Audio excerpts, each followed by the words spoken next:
நேரம் அப்படிங்கறத பத்தி ஒரு சின்ன வரி. நின்று கொண்டிருப்பவனை நேரம் தின்று கொண்டிருக்கிறது. நின்று கொண்டிருப்பவனை நேரம் தின்று கொண்டிருக்கிறது. சென்று கொண்டிருப்பவனை நேரம் வென்று கொண்டிருக்கிறது. அந்த நேரத்தை நம்ம திட்டமிடுதல் மூலமா நம்ம வெல்லணும். அப்படி வென்றோம் அப்படின்னா நம்ம வாழ்க்கையில வின் பண்ணிடலாம்.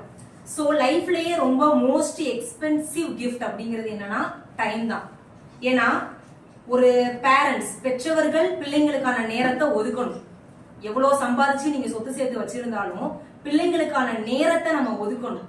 ஒரு கணவனா இருந்தா மனைவிக்கும், ஒரு மனைவியா இருந்தா கணவனுக்கும் நேரத்தை ஒதுக்கணும்.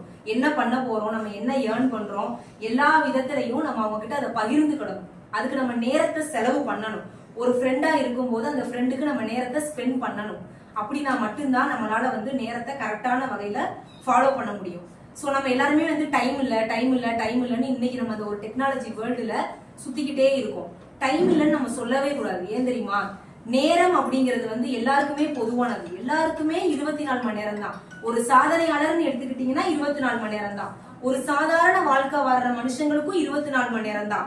புலம்பிக்கிட்டே இருக்கிறவங்களுக்கும் 24 மணி நேரம் தான். நேரம் இல்ல நேரம் இல்லைன்னு சொல்றோம், அவங்களுக்கும் 24 மணி நேரம் தான்.